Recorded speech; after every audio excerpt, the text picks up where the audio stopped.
সরকারের ঘুম ভাঙাতে আর কি করতে হয় দেখা যাক। নাগরিক সমাজের মিছিল থেকে সুর চড়িয়েছেন অভিনেত্রী স্বস্তিকা মুখোপাধ্যায়। আর.জি. কর কাণ্ডের প্রতিবাদে প্রথম থেকেই সরব ছিলেন স্বস্তিকা।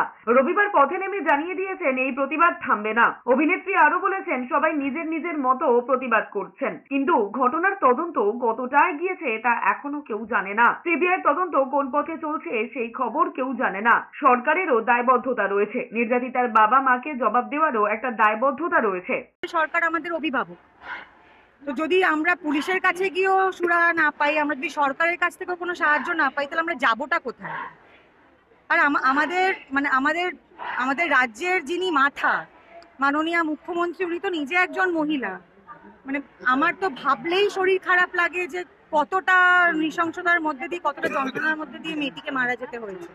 এটা তো একটা মেয়ে হয়ে ভেবেই শরীর খারাপ লাগে। সেখানে আমি চাইবো যে আমাদের মাননীয় মুখ্যমন্ত্রী সত্যি কিছু একটা বিহিত করে আমাদের দেখাক, যাতে ওনার প্রতি আমাদের ভরসাটা থাকে। অন্যদিকে অপর্ণা সেন বলেছেন, করদাতা হিসেবে সাধারণ মানুষের তো সরকারের কাছে বিচার চাওয়ার অধিকার আছে। কলেজ স্কোয়ার থেকে ধর্মতলা পর্যন্ত নাগরিক সমাজের মিছিল থেকে দাবি উঠেছে দফা 1, দাবি 1, সব দোষীরা শাস্তি পাক।